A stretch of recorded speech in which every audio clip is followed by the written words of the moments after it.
We tend to imagine a bank as a giant reinforced steel box, a safe place where cash sits and waits. But a bank that functioned as a simple storage unit would be a dead end for currency, and it would quickly go bankrupt. In reality, a commercial bank is an active intermediary. It exists to bridge the gap between people with surplus savings and the businesses or individuals who need to borrow those funds to grow. While the commercial bank is driven by profit, the central bank, the Reserve Bank of India, operates on a different mandate. Its job is to maintain economic stability and regulate the entire banking architecture. To understand the mechanics of this system, we need to follow the trail of a single deposit. We're going to track the journey of this specific 1,000 rupee note. By following this one bill, we can see the exact process used to expand the money supply and drive the wider economy. The moment you hand this 1,000 rupees to a teller, the bank fulfills its first primary function. It accepts a deposit. Depending on the account type, the bank handles this money differently. Savings accounts offer moderate interest to encourage individual thrift, while current accounts, used by businesses for high-volume daily operations, usually pay no interest at all in exchange for high liquidity. For those who don't need immediate access to their cash, fixed or recurring deposits lock the money away for a specific period. In exchange for this lack of liquidity, the bank pays a significantly higher interest rate. On a bank's balance sheet, this 1,000 rupee note appears as a liability. Because the bank is legally bound to repay the depositor upon request or at maturity, this money is technically a debt the bank owes to you. To keep these deposits flowing in, banks provide general utility services.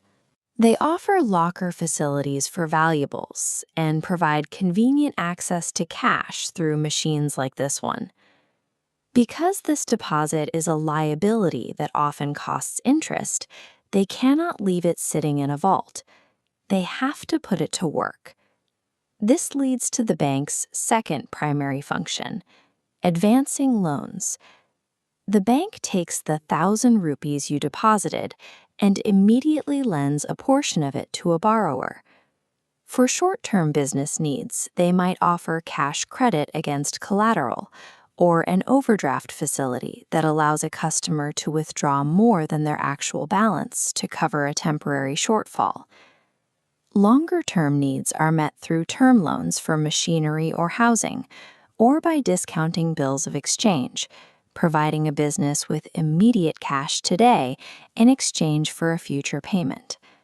Unlike your deposit, these loans are categorized as assets.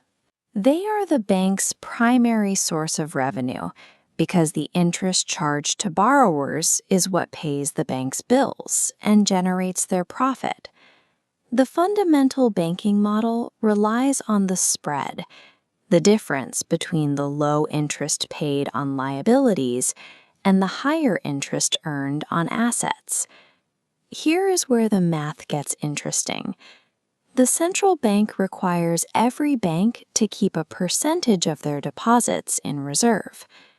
If that cash reserve ratio is 20%, the bank keeps 200 rupees of our initial deposit and loans out the remaining 800. When that borrower spends their 800 rupees, it eventually ends up as a deposit in another bank, Bank 2. Bank 2 repeats the cycle. They keep their 20% reserve, 160 rupees, and loan out the remaining 640. This process continues across the entire banking system. The total amount created is dictated by the money multiplier, which is simply 1 divided by the reserve ratio. In our example, 1 divided by 0.2 equals 5. That means our initial 1,000 rupee deposit has generated 5,000 rupees of total credit in the economy. Through this cascading multiplier, the banking system expands the total money supply far beyond the original physical currency. If banks can multiply money this way, what stops them from doing it indefinitely? The process is constrained by both regulation and the market. The RBI uses monetary policy to tighten or loosen these brakes. By raising the reserve ratio or increasing the repo rate, the cost for banks to borrow money, they can effectively reduce the amount of credit circulating in the system. There are also natural limits. In a recession, if no one wants to take out a loan, or if people prefer to keep their cash in a physical safe rather than a bank account, the multiplier effect grinds to a halt. This capacity for credit creation relies entirely on the stability provided by central regulation and the ongoing confidence of the depositing public. When we look past our single 1,000 rupee note, we see a system designed to mobilize savings on a national scale, turning individual deposits into capital for large-scale investment. This provision of credit is the mechanism that finances new industries, supports job creation, and makes complex trade possible across the globe.